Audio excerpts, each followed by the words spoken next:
नमस्कार, आप देख रहे हैं न्यूज वन इंडिया। मैं हूं आपके साथ पूजा यादव। खबर दिल्ली से। आज रात 8 बजे देश को संबोधित करेंगे प्रधानमंत्री मोदी। लॉकडाउन के चौथे चरण का ऐलान हो सकता है। लॉकडाउन पार्ट 4 में लोगों को दी जा सकती है सशर्त ज्यादा छूट। लॉकडाउन एग्जिट प्लान के मुद्दे पर भी चर्चा कर सकते हैं प्रधानमंत्री मोदी। 17 मई को पूरी हो रही है लॉकडाउन के तीसरे चरण की मियाद और आज रात 8 बजे देश को संबोधित करेंगे प्रधानमंत्री मोदी। लॉकडाउन के चौथे चरण का आज ऐलान हो सकता है। पार्ट 4 में लोगों को सशर्त ज्यादा छूट दी जा सकती है। एग्जिट प्लान के मुद्दे पर भी चर्चा आज हो सकती है। 17 मई को दरअसल लॉकडाउन 3 की मियाद पूरी हो रही है। ऐसे में लॉकडाउन के चौथे चरण की ओर अब देश को आगे बढ़ना होगा और यही जानकारी प्रधानमंत्री मोदी इस दौरान में दे सकते हैं। 2 गज की दूरी पर पूरा फोकस किया जा रहा है।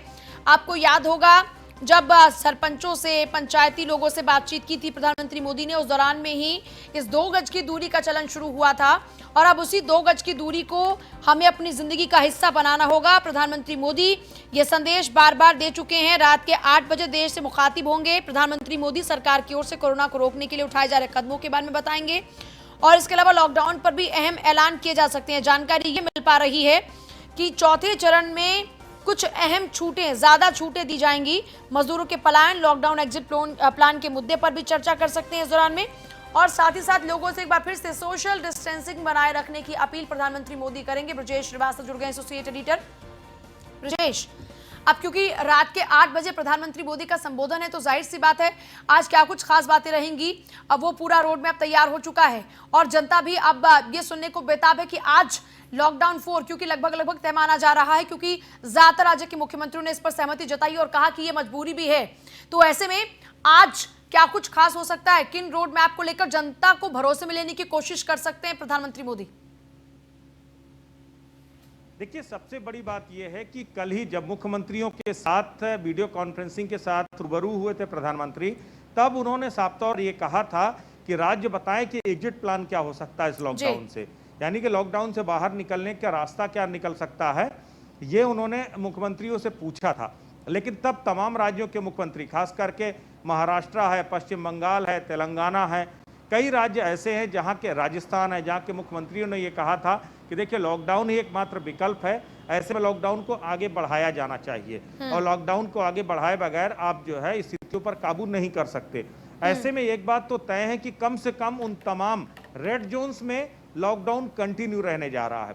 लेकिन इसके साथ ही इस बार उन्होंने कल जब मुख्यमंत्रियों के साथ बैठक में उन्होंने एक बात और इंगित करी थी। उन्होंने कहा था कि देखिए जो लॉकडाउन 3 में जिस तरह के क्लॉजेस थे या जो प्रतिबंध थे या फिर जो रिलैक्सेशन थी, अब उसकी बहुत ज्यादा जरूरत नहीं पड़ेगी। मतलब उनका कहीं ना कहीं आशय ये था कि जो लॉकडाउन 4 आएगा भी तो बहुत सारे ऐसे रिलैक्सेशन होंगे जो कंटिन्यू रहेंगे लॉकडाउन 4 में।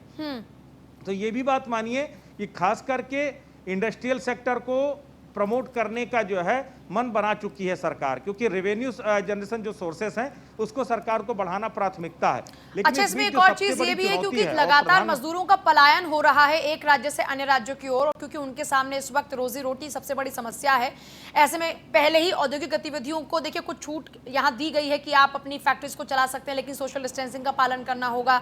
इसके अलावा आप लॉकडाउन का उल्लंघन नहीं करेंगे। ऐसे में कई फैक्ट्रीज अब चल भी पड़ी हैं ताकि मजदूर यहीं पर ही रुकें और जितना ज्यादा पलायन होगा, जितना ज्यादा मूवमेंट होगा, उतना ही ज्यादा ये कोरोना भी उनके साथ साथ चलेगा। तो ऐसे में ये मानकर चले कि जैसा क्योंकि आपने भी जिक्र किया कि औद्योगिक गतिविधियों को और ज्यादा छूट मिल सकती है, तो ये मानकर चले कि देश में बहुत सारी रियायतें होंगी, लेकिन उन रियायतों में अंकुश कहां कहां होगा ये बहुत बारीकी के साथ देश को समझाया जाएगा। देखिए, अब यही आपको सेग्रीगेट करना है, इसी तरीके से रिलैक्सेशन को और इसके साथ प्रतिबंधों को, दोनों को आपको कहीं ना कहीं एक पैरेलल वे में चलाना होगा कि रिलैक्सेशन भी उतना ही जरूरी है, लेकिन सोशल डिस्टेंसिंग जैसे तमाम जो प्रतिबंध हैं उनको भी लगाना बेहद जरूरी है। तो अब वही समझाने की कोशिश करेंगे प्रधानमंत्री कि आखिर देखिए अगर हम जो छूट दे रहे हैं उसको आप ये बात मानिए कि खतरा खत्म हो गया, छूट देना हमारी मजबूरी है और उसको कर रहा है, लेकिन इसके साथ ही जो लॉकडाउन है, लॉकडाउन के जरिए साइकोलॉजिकल बैरियर बनाने की कोशिश सरकार द्वारा की जाएगी, प्रधानमंत्री द्वारा लोगों से एक बार फिर भावनात्मक और मार्मिक अपील की जाएगी कि आप देखिए कि जिस तेजी के साथ आंकड़ा बढ़ा है, ये बात मानिए कि खतरा बना है। ऐसे में आप घरों पर रहिए, हम आपके साथ खड़े, हम आपके लिए काम कर रहे हैं, जहां जरूरत होगी हम आपको रियायतें भी दे रहे हैं, हम आपको सहूलियतें भी दे रहे हैं, हम आपकी मदद भी कर रहे हैं। सबसे बड़ी बात यह है कि देखिए मजदूरों का जो आपने जिक्र किया, प्रधानमंत्री खासे चिंतित हैं मजदूरों के पलायन के मुद्दे को लेकर के। जिस तरीके से मजदूर पत्नी बच्चों के साथ जो है सैकड़ों किलोमीटर पैदल चलने को तत्पर हैं, चल रहे हैं, घर वहां से निकल पड़े हैं फैक्ट्रियों से, उसको लेकर प्रधानमंत्री खासे चिंतित हैं। लेकिन सबसे बड़ी बात यह है कि उनका मानना कि अगर मजदूर घर जाने का मन बना चुके हैं तो उनको भेजने के इंतजाम किए जाएं, लेकिन साथ ही ये भी कोशिश की जाए कि हर राज्य में उनको रोजगार देने के, उनकी रोजी रोटी का जुगाड़ करने का जो इंतजामात हैं वो राज्य सरकारें तत्परता के साथ करें। उत्तर प्रदेश इस मामले में सबसे अग्रणी राज्य है। उत्तर प्रदेश के मुख्यमंत्री योगी आदित्यनाथ ने न सिर्फ उसका पूरा एक्शन प्लान तैयार किया है, किस तरीके से अपने ही स्टेट में उनको रोजगार दिया जाएगा, उसके लिए बाकायदा युद्ध स्तर पर काम किया जा रहा है। कुछ इसी तरह के प्रयास दूसरे राज्यों को करने होंगे। तो आज जो प्रधानमंत्री का संबोधन है वो 5 अहम बिंदु हैं। एक ये कि लॉकडाउन को कितना बढ़ाया जाएगा, दूसरा अगर बढ़ाया जाएगा तो कितनी रिलैक्सेशन दी जाएगी, तीसरा ये कि कितने प्रतिबंध कायम रहेंगे, चौथा ये कि आप जिस तरीके से आप छूट दे रहे हैं उस छूट के बीच में अंकुश कहां कहां पर रखना होगा, क्या क्या बैरियर्स बनाए जाएंगे। तो ये सब जो उपाय हैं इन्हीं के साथ हमें आगे बढ़ना होगा, क्योंकि अब 2 लाइन पर सरकार चल रही है। एक तरफ सरकार अपना आर्थिक खजाना भरने के लिए, लोगों को रोजगार के साथ जोड़ने के लिए आप औद्योगिक गतिविधियों को चलाने का पूर्णतः मन बना चुकी है, इसलिए बाजार से लेकर इंडस्ट्रियल बेल्ट तक आपको और ज्यादा सहूलियतें अच्छा देखने ब्रजेश, को मिलेगी। अब शुरू से लेकर अगर अब तक सरकार की तमाम बातों को देखते हैं तो अब तक तो पूरी जिम्मेदारी सरकार की थी लोगों को बचाने की, लेकिन अब जिस तरह की बातें सामने आ रही हैं उसमें अगर कंक्लूजन निकाला जाए तो ये समझ में आ रहा है कि अब सरकार ने ये तय किया है कि हम आइडेंटिफाई करेंगे कौन कौन से लोग पॉजिटिव और उनको इलाज देंगे, लेकिन उसके अलावा अब जिम्मेदारी इंडिविजुअली भी सबकी होगी। और वो जिम्मेदारी है, चाहे 2 गज की दूरी के तहत हम खुद का बचाव करें, मास्क लगाने की बात हो, या फिर जितनी भी एहतियात हम खुद के अपने स्तर पर बरतकर मानवता के साथ में आगे बढ़ सकते हैं। अब यही लाइफस्टाइल हमें अपना एक्सेप्ट करना होगा और उसी के साथ हम सरवाइव कर सकते हैं। देखिए पूजा, दुनिया में कोई भी मुल्क हो, कितना भी विकसित मुल्क हो, वो पूरी अपनी आबादी को बिठा करके नहीं खिला सकता। आप सोचिए 1.5 महीने तक 130 करोड़ की आबादी घरों के अंदर कैद थी और सरकार ने जो यथोचित बंदोबस्त थे वो किए, लेकिन आखिर कब तक? कहीं ना कहीं तो एक सीमा होगी और उसके बाद आपको रास्ते चुनने होंगे कि आपको जिंदगी में, मतलब अगर दुश्वारियां हैं और या फिर एक बहुत बड़ी प्रलय, इन दोनों के बीच में आपको तय करना होगा। कोरोना से तो अगर आपका जो आघात है वो तो शायद आप सहने लायक हो जाओ, लेकिन अगर आपके आर्थिक हालात, अगर आपका इकोनॉमी कोलैप्स कर गई, अगर आपके रोजगार धंधे तबाह हो गए, अगर आप यहाँ पर एक बड़ी आबादी भूखमरी या अकाल की कगार पर आ गई, तब उसको रोकना लगभग नामुमकिन हो जाएगा। इसलिए सरकार अब प्रायोरिटाइज कर रही है। सरकार का मन ये कि हम आपको हेल्थ फैसिलिटी दे रहे हैं, हम आपको एडवाइजरी जारी कर रहे हैं, हम आपके लिए बेस्ट ट्रीटमेंट के अरेंजमेंट्स करेंगे, लेकिन इसके साथ ही आपको उन तमाम गाइडलाइंस का, उन तमाम रिस्ट्रिक्शंस का फॉलो करते हुए अपने रोजगार, अपने रोजी रोटी का जुगाड़ करना होगा, क्योंकि देश को चलाना है तो हमें बाहर निकलना होगा तमाम खतरों को मोल लेते हुए भी।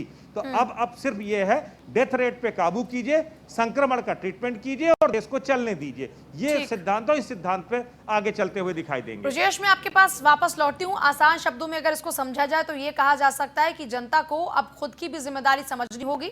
सिर्फ सरकार को ये कहकर आप नहीं कोस सकते हैं कि ये जिम्मेदारी सरकार की। अब आप और सरकार दोनों मिलकर चलेंगे पैरेलली, तभी बेहतर तरीके से इस जंग को लड़ा जा सकता है और जीता जा सकता है। आगे बढ़ेंगे। चीन की हिमाकत का भारत ने जवाब दिया है। दरअसल 2 बार झड़प के बाद में चीन ने LAC पर अपना हेलीकॉप्टर उड़ाया। चीन के मिलिट्री हेलीकॉप्टर भारतीय सीमा के करीब आ गए। जवाब में भारत ने मैदान में लड़ाकू विमान उतारे। जवाब देने के लिए भारतीय लड़ाकू विमानों ने बॉर्डर पर उड़ान भरी। LAC पर तनातनी और पिछले हफ्ते लद्दाख और उत्तरी सिक्किम में दरअसल ये तस्वीर आनी शुरू हुई थी और जिसके बाद से लगातार ये अनुमान लगाया जाने लगा कि अब जवाब देना होगा, क्योंकि अगर जवाब चीन को नहीं दिया गया तो फिर शायद वो गलतफहमी में ही रहेगा। और इसीलिए चीन को जवाब देने के लिए हमने अपने लड़ाकू विमानों को उतारा और ये तस्वीरें आप देख रहे हैं। चीन की हिमाकत का जवाब हमने किस तरह दिया है वो इन तस्वीरों में देश की जनता बखूबी समझ पा रही है, देख पा रही है। और बार बार जब जब पड़ोसी मुल्कों ने ऐसी गलत हिमाकत की है, हमने जवाब उनको बहुत सख्ती के साथ दिया है, वो चाहे पाकिस्तान रहा हो या फिर अब चीन ही क्यों ना हो। ब्रजेश लगातार बने हैं। ब्रजेश, हमने लगातार देखा, पहले तल्खियां पाकिस्तान के साथ थी, चीन के साथ तल्खियों को हमने हमेशा से निपटाने की कोशिश की, लेकिन अब जिस कोरोना के लिए बार बार पूरा विश्व सिर्फ चीन को कोस रहा है, इस बीच भारत पर गलत निगाहें।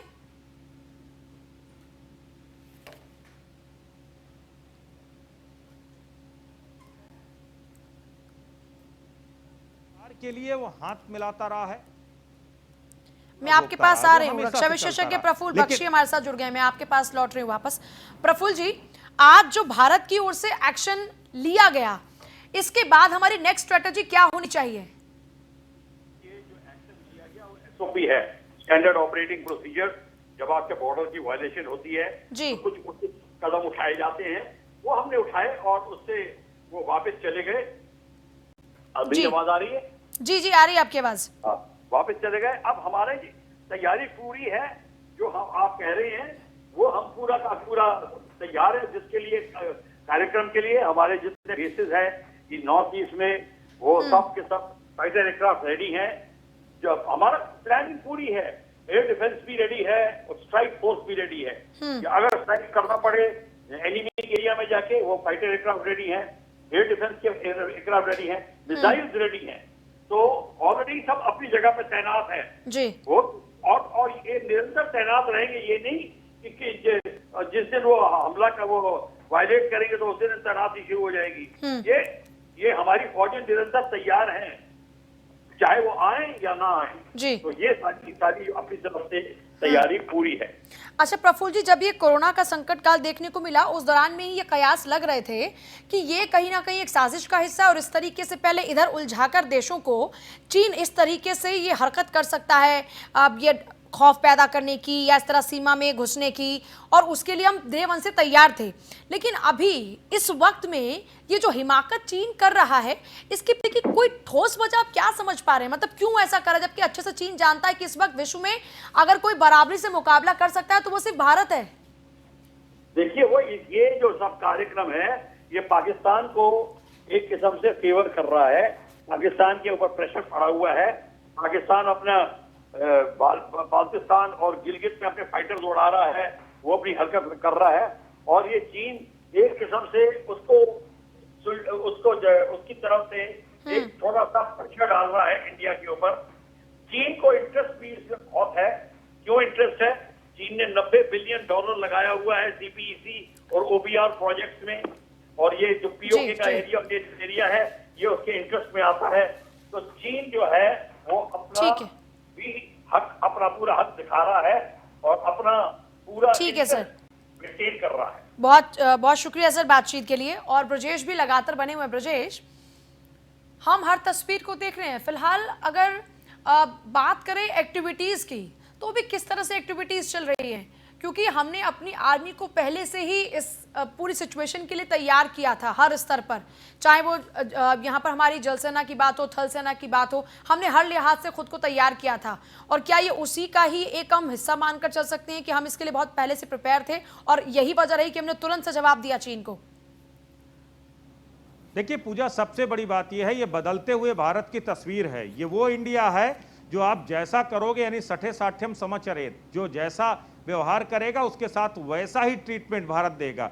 और चाहे चाइना हो या पाकिस्तान या फिर दुनिया का कोई भी अन्य देश, उसको उसी की भाषा में उसी तरीके से माकूल जवाब देने के लिए आज भारत पूरी तरीके से तैयार है। और जहां चाइना की बात है, चाइना लगातार जो है LAC है, जो लाइन ऑफ एक्चुअल कंट्रोल है, वहां पर हमेशा से न्यूसेंस क्रिएट करता रहा।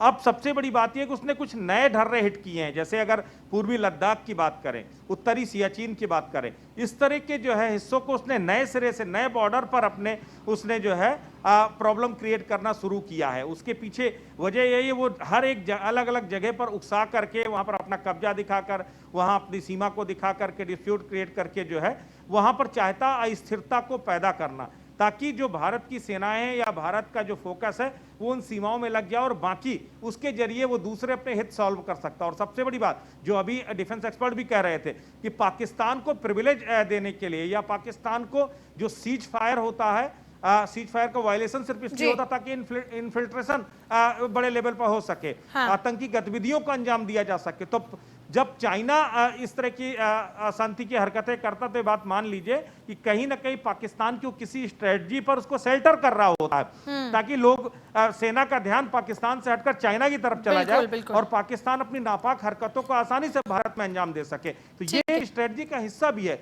भारत स्थिर रहेगा तो उसका फायदा चाइना को मिलेगा और वही कोशिश करता है वो लगातार। ब्रजेश, बहुत शुक्रिया बातचीत के लिए। और उत्तर प्रदेश में लगातार पैर पसार रहा है कोरोना। आज भी कई जिलों में कई संक्रमित पाए गए। केजीएमयू में 10 नए मरीजों में कोरोना की पुष्टि हुई। 4 मरीज जिनमें लखनऊ के हैं, 3 कन्नौज के हैं, 2 हरदोई के हैं और 1 लखीमपुर खीरी में भर्ती है। मेरठ में 6 और मरीज की रिपोर्ट पॉजिटिव आई है। वहीं इस लिहाज से मेरठ में अगर देखा जाए आंकड़ा तो 260 पर पहुंच चुका है कोरोना मरीजों का आंकड़ा। बागपत में भी कोरोना पॉजिटिव केसेस बढ़े हैं। एक ही परिवार के 3 लोगों की रिपोर्ट बागपत में पॉजिटिव आई है। वहीं बागपत में कोरोना संक्रमित मरीजों की संख्या इसी के साथ 25 हो गई है।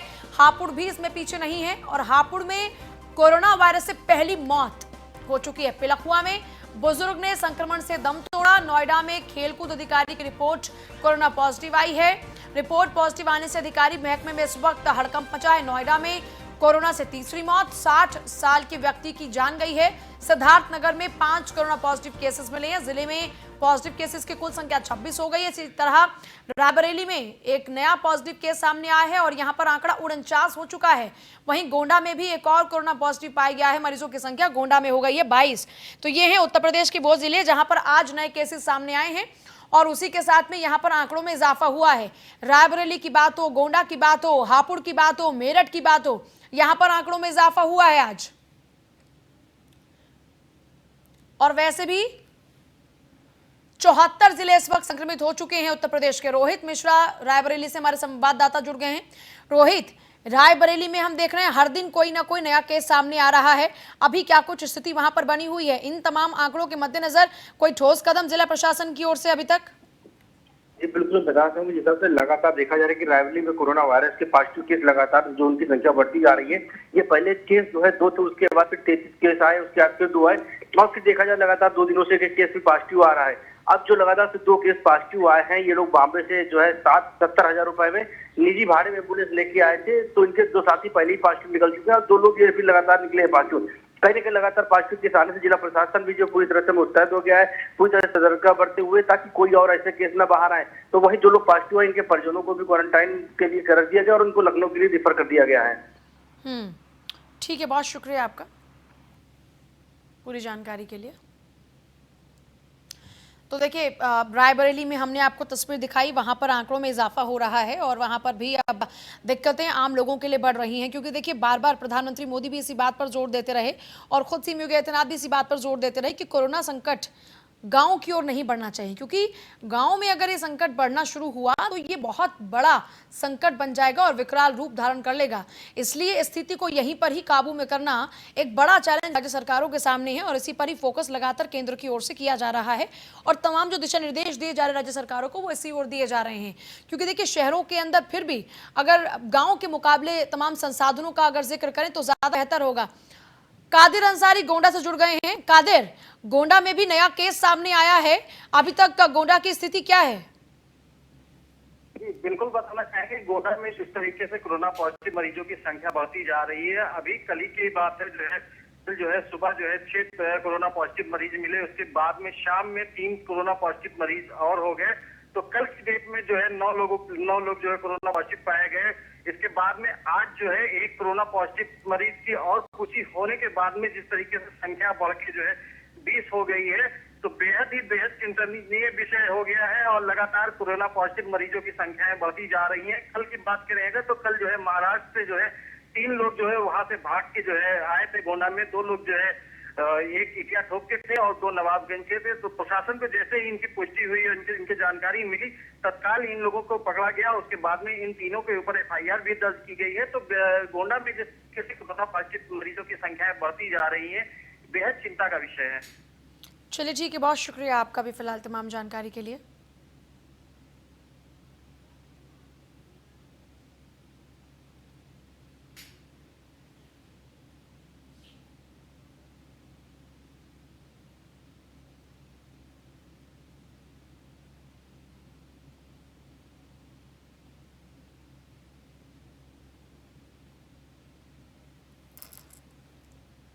लॉकडाउन की धज्जियां उड़ रही हैं लखनऊ में। नरही चौकी इंचार्ज खुद उसमें शामिल हैं। भूपेंद्र सिंह ने जुलूस निकालकर धज्जियां उड़ाई लॉकडाउन के। नरही में सैकड़ों की संख्या में लोग निकल आए बाहर और चौकी इंचार्ज के नारे लगाने लगे। इसके साथ साथ उनके साथ में सब लोग सेल्फी भी खिंचा रहे हैं। हाल ही में नरही में एक गर्भवती महिला कोरोना संक्रमित पाई गई थी। महिला की जांच हुई तो फिर उसके बाद कोरोना नेगेटिव पाई गई।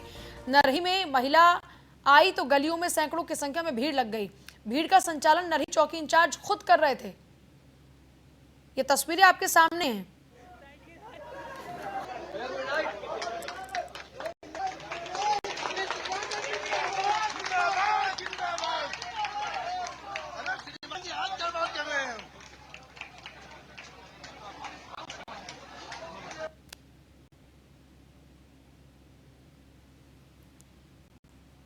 देखिए ये तस्वीरें आपके सामने हैं। ये खुद नरही इंचार्ज हैं, चौकी इंचार्ज, जो कि खुद धज्जियां लॉकडाउन की उड़ा रहे हैं। देखिए यहाँ पर सोशल डिस्टेंसिंग का कोई पालन नहीं हो रहा।